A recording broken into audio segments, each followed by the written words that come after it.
आज की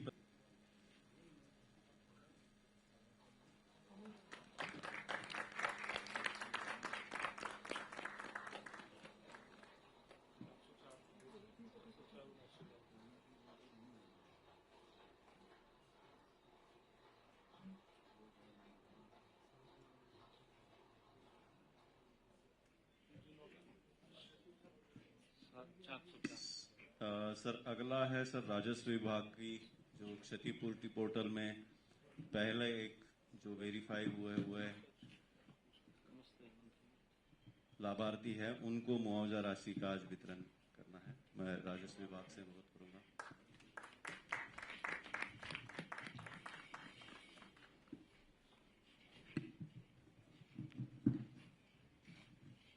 मैं माननीय मुख्यमंत्री जी से अनुरोध करता हूं कि इस प्रेस वार्ता को संबोधित करें।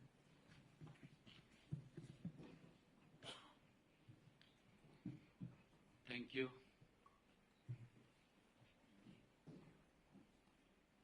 आज इस प्रेस वार्ता में सभी पत्रकार एवं छायाकार सोशल मीडिया व इलेक्ट्रॉनिक मीडिया के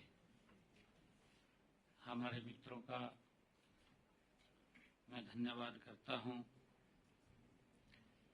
सर्दियां नवरात्रे चल रहे हैं। आज माता नवमी और कल विजयदशमी का पर्व है। आप सबको, हरियाणा प्रदेश वासियों को मैं सर्दियों नवरात्रों और विजयदशमी महापर्व की बहुत बहुत बधाई देता हूं, शुभकामनाएं देता हूं। आज मैं इसे विषय पर चर्चा करने के लिए आपके बीच में आया हूं, जो किसानों, ग्रामीणों और महिलाओं से सीधे जुड़े हैं। मेरे साथ आज हमारे डेवलपमेंट एवं पंचायत मंत्री कृष्णलाल पंवार जी, हमारे cooperation minister doctor Arvind Sharma ji, हमारे सभी अधिकारीगण आज उपस्थित हैं। मित्रों, आप जानते हैं पिछले दिनों हरियाणा में भारी बारिश के कारण कई जिलों में बाढ़ की स्थिति पैदा हुई है। बाढ़ से, भारी वर्षा से फसलों को नुकसान हुआ है, कुछ जान माल का नुकसान भी हुआ है। हम इस अत्यधिक वर्षा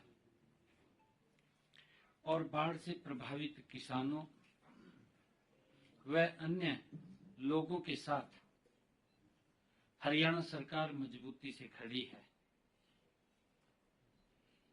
आज मैंने ई क्षतिपूर्ति पोर्टल के माध्यम से जो भारी वर्षा के कारण घरों, घरेलू सामान और पशुओं की हानि हुई है, उसके लिए 2386 जो लोग इफेक्ट हुए हैं उनको मुआवजा के तौर पर 4,72,06,000 रुपए की राशि आज उनके खातों में पहुंचाई गई है। इनमें से 2,371 मकानों के नुकसान के लिए 4,67,75,000 रुपए, 13 पशुओं की हानि के लिए 4,21,000 रुपए, 2 घरों में सामान खराब होने पर उनको आर्थिक सहायता में शामिल किया गया है। हमने बाढ़ से हुए नुकसान की भरपाई के लिए गत 15 सितंबर तक ई क्षतिपूर्ति पोर्टल खोला हुआ था। ई क्षतिपूर्ति पोर्टल पर प्रदेश के हमारे 6,397 गांव के 5,37,000 किसानों ने 31 लाख एकड़ का पंजीकरण करवाया है। इस क्षेत्र में सत्यापन का काम जारी है। उसको वेरीफाई करके जिस क्षेत्र में पानी भर गया है वहां खराब फसलों के प्रति हमने प्रति एकड़ 15,000 रुपए तक मुआवजा उनको दिया जाएगा। वेरीफाई करके इसके तुरंत बाद दीपावली से पहले उन तक जो प्रभावित हमारा किसान है उनके खाते में भी फसल खराबे की मुआवजा राशि पहुंचा दी जाएगी। क्षतिपूर्ति पोर्टल पर आए क्षेत्र का सत्यापन जल्दी करके यह राहत भी जल्दी किसानों तक पहुंचा दी जाएगी। आज क्योंकि भारी बारिश के कारण और बाढ़ के कारण हमारे जिन किसानों का नुकसान हुआ है, मैं उनके लिए भी कुछ योजना, उनको आर्थिक सहायता मिले। ट्यूबवेल के बिजली बिलों का हमने फैसला किया है कि किसानों की परेशानियों को ध्यान में रखते हुए आज ट्यूबवेल कनेक्शनों के बिजली बिलों का भुगतान दिसंबर 2025 तक स्थगित करने की घोषणा करता हूं। दिसंबर 2025 तक ये बिलों के ऊपर नहीं लिए जाएंगे, उसकी सरचार्ज वो घोषणा करता हूं। जिन बिलों का भुगतान जुलाई 2025 तक किया जाना था, वे अब जनवरी 2026 से किसी भी अतिरिक्त शुल्क के बिना दे होंगे। कोई उनके ऊपर चार्ज या ब्याज नहीं लगेगा। अब उसको जनवरी 2026 तक बिना किसी अतिरिक्त शुल्क के वो दे होंगे, ऐसा निर्णय लिया है। इससे प्रदेश के 7,10,000 किसानों को तुरंत वित्तीय राहत मिलेगी। हमने ये भी निर्णय किया है कि जो हमारे किसान फसली ऋण की वसूली को भी हमने स्थगित करने का निर्णय लिया है। आज ही फसली ऋण की वसूली स्थगित करने की भी मैं घोषणा करता हूं। जिन गांव में भारी बरसात या बाढ़ के कारण 50% से ज्यादा फसलों का नुकसान हुआ है, उन गांव के ऋणी किसान का फसल खराबा 33% या उससे अधिक हुआ है। ऐसे गांव के किसानों द्वारा सहकारी समिति के लिए खरीफ के चालू फसली ऋण की वसूली स्थगित की जाती है। इन किसानों को रबी फसल के लिए फसली ऋण भी उपलब्ध करवाया जाएगा। ये नहीं है कि अगर उनको कोई ऋण, अगला फसली ऋण लेना है तो ले भी सकेंगे। ऐसा नहीं है कि उसको हमने स्थगित किया है कि आगे ऋण नहीं देंगे। इस फैसले से लगभग हरियाणा प्रदेश के 3 लाख किसानों को ऋण के बोझ से राहत भी मिलेगी। इसके लिए हम पूरे राज्य में इसका सर्वे भी करवा रहे हैं। मैं आज राज्य में धान की खरीद हर वर्ष 1 अक्टूबर से होती थी। किसानों की मांग पर हमने ये निर्णय किया, क्योंकि हर बार हमारा किसान ये चाहता था कि हमारी फसल जल्दी आ जाती है। उसको मैं भी समझता था। पिछले दिनों आदरणीय केंद्रीय मंत्री जी प्रहलाद जोशी जी से हम मिले और हमने कहा कि हमारे यहाँ किसान आलू की खेती करता है, जल्दी फसल आ जाती है, हमें उसकी परमिशन दी जाए जल्दी परचेज की। हमारी इस बात को आदरणीय प्रहलाद जोशी जी ने स्वीकार किया और हमें 1 अक्टूबर की बजाय 22 सितंबर से ही धान की खरीद का हमें अधिकार दे दिया।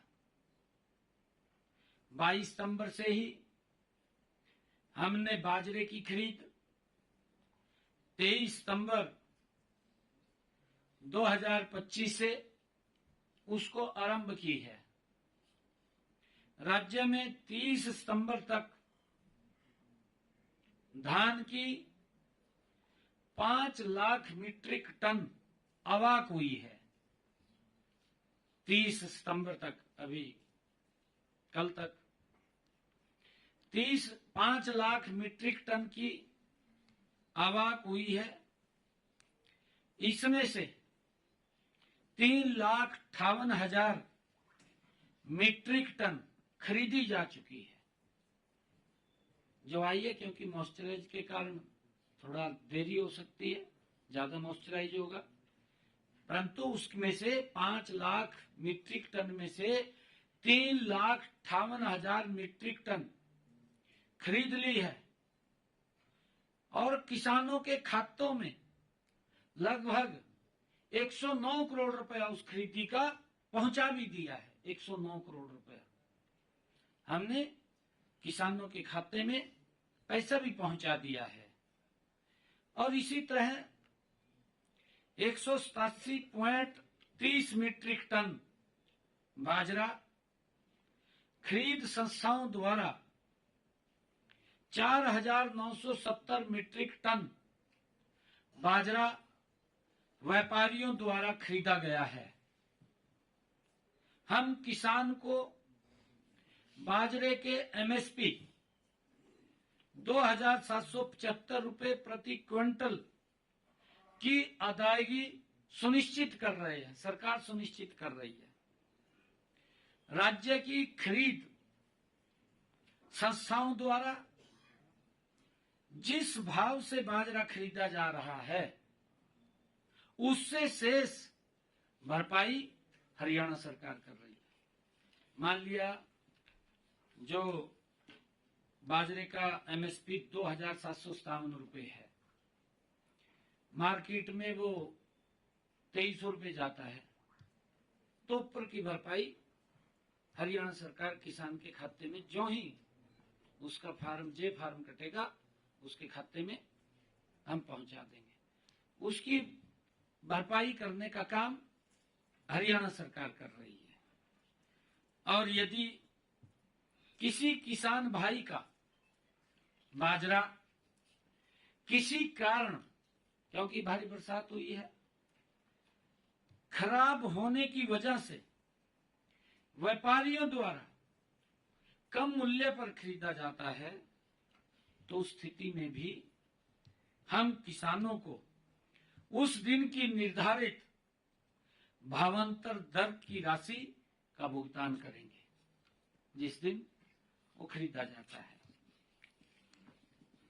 मुझे खुशी है कि आज ही मैंने प्रदेश की पंचायती राज संस्थाओं को राज्य वित्त आयोग की ये दूसरी किस्त 404 करोड़ 79 लाख रुपए की राशि आज विकास कार्यों के लिए पंचायतों के खाते में, पंचायत समितियों के खाते में और जिला परिषद के खाते में यह राशि 5,719 पंचायतों, 144 पंचायत समितियों और 3 जिला परिषदों के खाते में पहुंचाई गई है।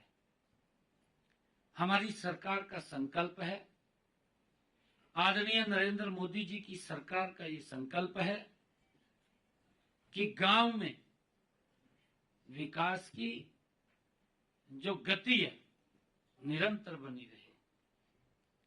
आज जो शहर की सुविधाएं हैं वो भी गांव के अंदर आज उपलब्ध हो रही हैं। ये हमारी सरकार का कमिटमेंट है। मैं ये भी बताना चाहूंगा कि हमने पिछले 4 सालों में पंचायती राज संस्थाओं को पिछले 4 सालों में 3,700 करोड़ रुपए की राशि विकास कार्यों के लिए पहुंचाई है। इनमें से 3,300 करोड़ रुपए सीधे गांव के विकास कार्यों पर खर्च हुए हैं। ये आंकड़े ये इस बात का प्रमाण है कि सरकार का हर पैसा गांव के लोगों का जीवन स्तर सुधारने में लग रहा है। ये इस बात का गारंटी है।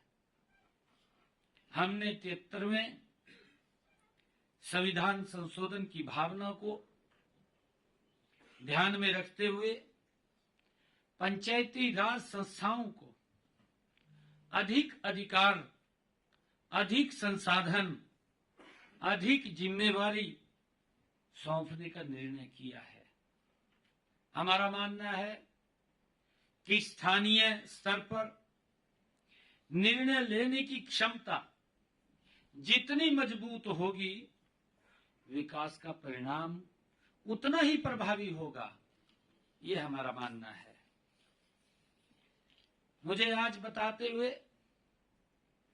क्योंकि हमारे विपक्षी दल इधर उधर की बातें करते रहते हैं, सुझाव तो कोई अच्छा देते नहीं, बस क्रिटिसिज्म में लगे हुए हैं, अपनी राजनीति चमकाने में लगे हुए हैं। कोई बोलता है कहा ये लड्डू नहीं लड्डू है। हाँ वे लड्डू है, ये लड्डू है जो हर महीने मिलेगा, हर महीने मिलेगा। विपक्षी दलों को तो पीड़ा हो रही है। पीड़ा इस कारण हो रही है, कांग्रेस ने झूठे वायदे किए। हिमाचल में सरकार, कर्नाटक में सरकार, तेलंगाना में सरकार, कांग्रेस झूठ बोल करके सत्ता में आ गई। परंतु हमारी बहनें आज भी देख रही है कि मिलेगा कुछ, पर लड्डू अपने आप खा जाते हैं, वो किसी के लिए नहीं छोड़ते। ये कांग्रेस के डीएनए के अंदर है, ये कांग्रेस के नेचर में है। झूठ बोल करके वोट तो ले लेते हैं, परंतु सुविधाएं नहीं देते, सुविधाओं के नाम के ऊपर शोषण करते हैं।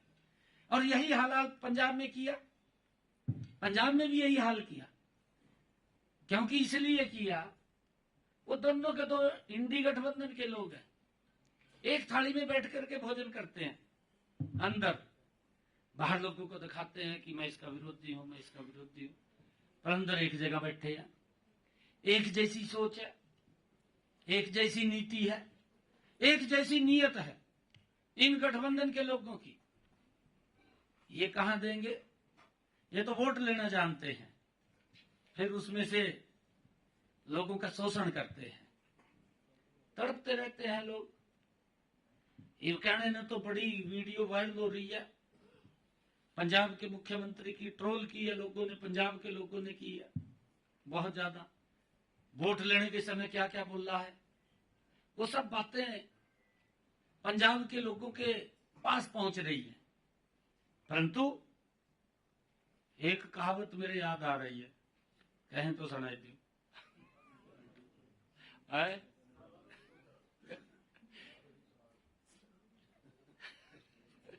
फिर हम कहेंगे ये क्या सुना रहा।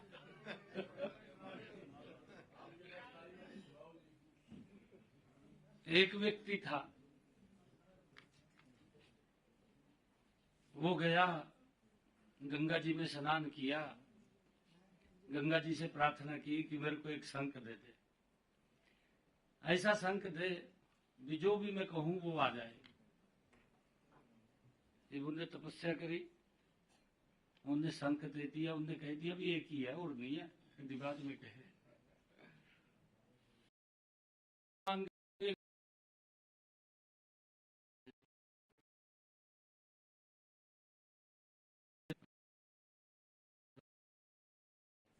शंख काट का दो का मैं का पड़ोस ने कहा भी मेरे को इतने पैसे चाहिए, उन्हें दे दिए, लियो जी। ये ज्यादा आगा गया और चोरी हो गया, किसी ने चोरी कर, चोरी हो गया तो फिर गंगा पर गया, कहा जी वो तो चोरी हो गया। कहा मैंने कहा था भी और नहीं मिलेगा, एक ही मिलेगा, परंतु एक शंख और दे रहा हूं मैं, जितना मांगेगा ये कहेगा आप एक मांगेंगे, कहेगा 2 लाख रुपए ले, पर लेने देने में कुछ नहीं है। उसने उसको शंख दे दिया, वो जयकरा कहकरा भी 1 लाख चाहिए, कहा 2 ले, और कहा 2 चाहिए 4 ले, पर लेने देने में तो कुछ भी नहीं। ये हालात पंजाब में कांग्रेस का भी है और आम आदमी का भी है। ये तो इस प्रकार के शंख कहने ने तो बहुत कुछ कह रहे हैं, पर लेने देने में कुछ नहीं है। ये हालात है। बाढ़ के अंदर भी पंजाब के किसानों की स्थिति खराब हुई है। भाई जब तो बहुत ज्यादा बोलता था, किसानों को कहता था मुझे आवश्यकता नहीं है। भाई उस बातों के ऊपर पूरा उतरना चाहिए, गुमराह नहीं करना चाहिए। महिलाओं को बोल दिया पंजाब के अंदर भी, हिमाचल के अंदर भी, हम इतना पैसा देंगे वोट दो, वोट दे दिया, और अब तक कहीं दिखाई नहीं दे रहे, कोई 5 पैसा नहीं पहुंचाया। हमने हरियाणा के अंदर पहले ही बजट के अंदर हमने प्रावधान किया, विधानसभा के अंदर हमने कहा कि हम लाडो लक्ष्मी योजना के लिए हरियाणा में 5,000 करोड़ रुपए का प्रावधान हमने किया, और अभी 25 सितंबर को पंडित दीनदयाल उपाध्याय जयंती के अवसर पर हमने दीनदयाल लाडो लक्ष्मी योजना उसका पोर्टल भी लॉन्च किया, उसका जिससे से तरह तरह की बात अपने गिरफ्तार में नहीं झांक रहे, उसके ऊपर आरोप लगाना इनको अच्छा लगता है। अगर अपने ओड़ी देख ले, इनके बारे में कहते हैं फिर कहा चुप हो जो, कहा तो कई साल हो गए, कहा भाई साल हो गए तेरे कारनामे ऐसे या बताने तो पड़ेंगे, नहीं बताएंगे तो लोग कैसे करेंगे। और उसी दिन से हमने जो ऐप लॉन्च किया, मैं बताना चाहता हूं, इस ऐप पर पिछले जो हमने लाडो लक्ष्मी ऐप लॉन्च किया है, इस ऐप पर पिछले 6 दिनों में, पिछले 6 दिनों में, अभी 6 दिन हुए, पिछले 6 दिनों में हमारी हरियाणा प्रदेश की लाडो बहनों ने 1,53,844 बहन बेटियों ने अपना पंजीकरण करा लिया है। ये जो इधर उधर की बातें कर रहे हैं, कहा जी इसके अंदर कंडीशन लगे दी, इसमें ये लगे दी, ये इस प्रकार की बातें कर गुमराह कर रहे हैं। 1,53,844 हमारी लाडो बहनों ने रजिस्ट्रेशन करा लिया है, उनका पंजीकरण हो गया है। मैं अपनी सभी बहनों से ये अनुरोध करता हूं कि जल्द ही, क्योंकि समय लगता है, कई बार जो साइट है वो भी स्लो पड़ जाती है, और इसी कारण हमने इसको फेसिस में रखा है। 20 लाख बहनें इसके अंदर रजिस्ट्रेशन लगभग करेंगी। मैं सभी बहनों से अनुरोध करता हूं कि जल्दी अपना पंजीकरण करवा लें, ताकि हम इस योजना की पहली किस्त जल्दी आप लोगों के खाते में हम डाल सकें। हमने अच्छा दूसरा अपडेट और आ गया, ये अभी 1 घंटे के बाद अपडेट फिर आ गया। 1 घंटे के बाद ये बढ़का हो गया 1,71,946। 1 घंटे के अंदर ये अपडेट आया है। कितनी गति से रजिस्ट्रेशन हो रहा है, रजिस्ट्रेशन हो रहा है ऐसा नहीं है, क्योंकि कांग्रेस विपक्षी दल में प्राण नहीं रहे, क्योंकि उन्होंने किया नहीं, भ्रष्टाचार किया है, लोगों को तंग किया है, लोग घूमते रहते थे, नौकरियां बिकती थी, क्या हालात थे, गैस का सिलेंडर लेना होता था लाइन में लगना पड़ता था। मुझे खुशी है हमने अपने संकल्प पत्र में कहा था कि हम अपनी बहनों को 500 रुपए का गैस का सिलेंडर देंगे। आज 18.5 लाख बहनों की रसोई में 500 रुपए का गैस का सिलेंडर जा रहा है, जिनकी इनकम 1,80,000 रुपए से कम। पहुंचा रहे हैं ना, जो हम कह रहे हैं वो कर रहे हैं। और आवेदन प्रक्रिया में मैं ये भी कहना चाहूंगा सभी बहनों से, मैंने उस दिन भी कहा था, आज भी मैं रिपीट कर रहा हूं इस बात को, मैं अपनी सभी लाडो बहनों से ये कहना चाहूंगा कि आवेदन प्रक्रिया में आने वाली कठिनाइयों के समाधान के लिए हमने एक टोल फ्री नंबर जारी किया हुआ है। वो नंबर है, आपके माध्यम से मैं सभी को बता रहा हूं, 1800-18-02231 और एक हेल्पलाइन नंबर 0172-488-0500। ये हमने टोल फ्री नंबर जारी किए हैं। किसी को कोई हमारी लाडो बहन को कोई दिक्कत हो, समस्या हो, इसके ऊपर फोन कर सकते हैं। और मैं ये कहना चाहूंगा कि CFC की जो किस्त है वो भी दीपावली तक वो जारी कर दी जाएगी। इन त्योहारों के पर्व पर मैं हरियाणा प्रदेश वासियों को और आप सब पत्रकार एवं छायाकार मित्रों को मैं बहुत बहुत बधाई और शुभकामनाएं देता हूं। चाहे नवरात्रे, हमारे माँ के नवरात्रे, विजयदशमी का पर्व, हमारी दीपावली का पर्व, भैया दूज के पर्व, लगातार भगवान विश्वकर्मा डे, इन सब महापर्वों की आप सबको भी, हरियाणा प्रदेश वासियों को भी, देशवासियों को भी मैं बहुत बहुत बधाई और शुभकामनाएं देता हूं।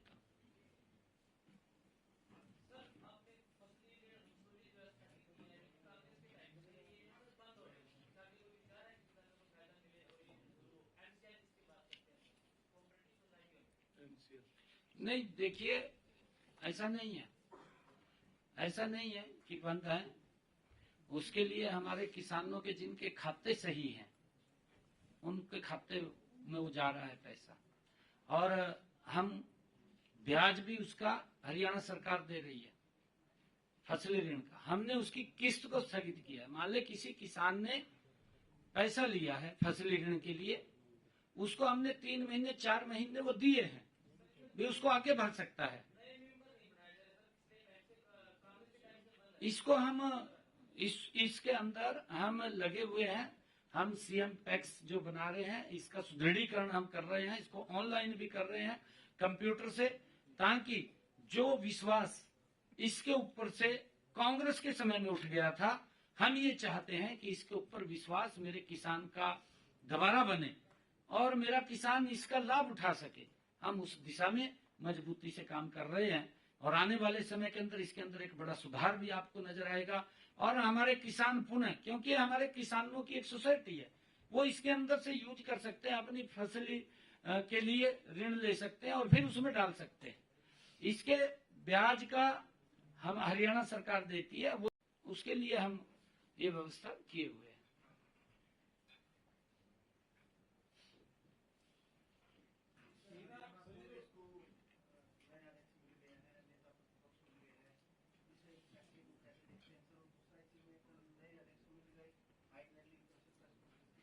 और राव नरेंद्र की जो पुरानी सीडी सीएलयू कांड वाली वो दिखाई गई मीडिया को। देखिए, मैं पहले तो बधाई देता हूं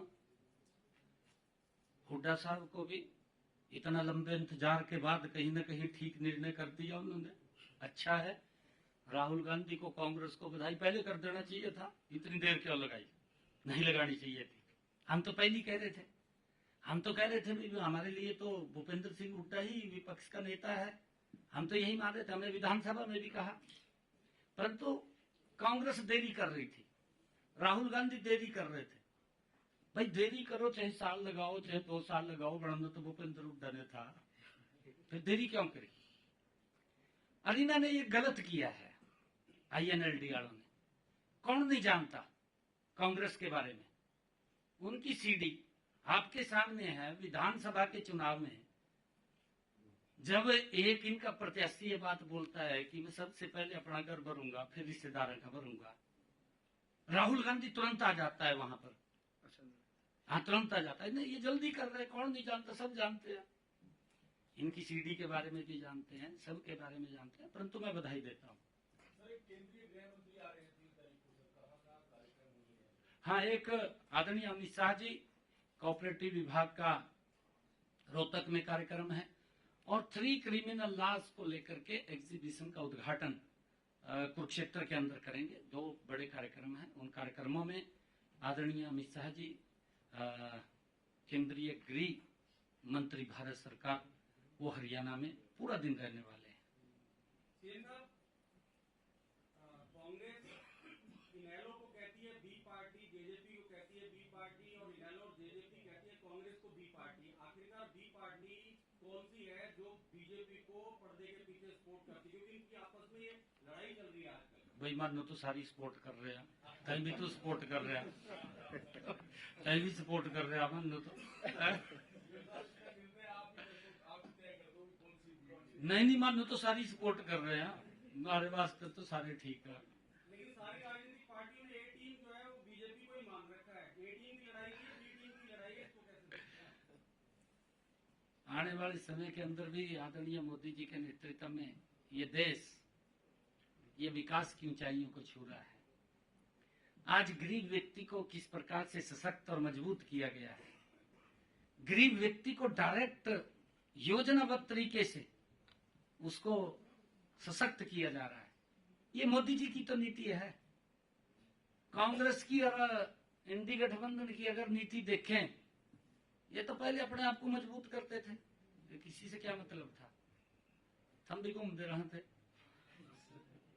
कांग्रेस की जो एक बार फिर से सामने आ रही है, जब नए अध्यक्ष बनाए गए हैं तो कैप्टन यादव कह रहे हैं कि जी कांग्रेस को पुनर्निरीक्षण करना चाहिए, आत्मनिरीक्षण करना चाहिए, अपने फैसले पर कोई बेदाग का नेता बनाना चाहिए। नहीं, फूट कब नहीं थी? सांसद रैली नहीं, फूट कब नहीं थी ये बताइए। कांग्रेस नहीं है, गुट्टों की कांग्रेस है, गुट्टों की कांग्रेस है। फूट कब नहीं थी इसके अंदर? इसके अंदर तो फूट है। एक और व्यक्ति अपना दल बना लिया, 10 साल तो वो कहा जी पूरा उसका आनंद लिया, आनंद लेने के बाद अब अपना और पासे में चल रहे हैं। ये देखा भी, यहाँ तो मोदी बैठे हैं। कांग्रेस तो फूट के ऊपर ही चलती है। बहुत बहुत धन्यवाद।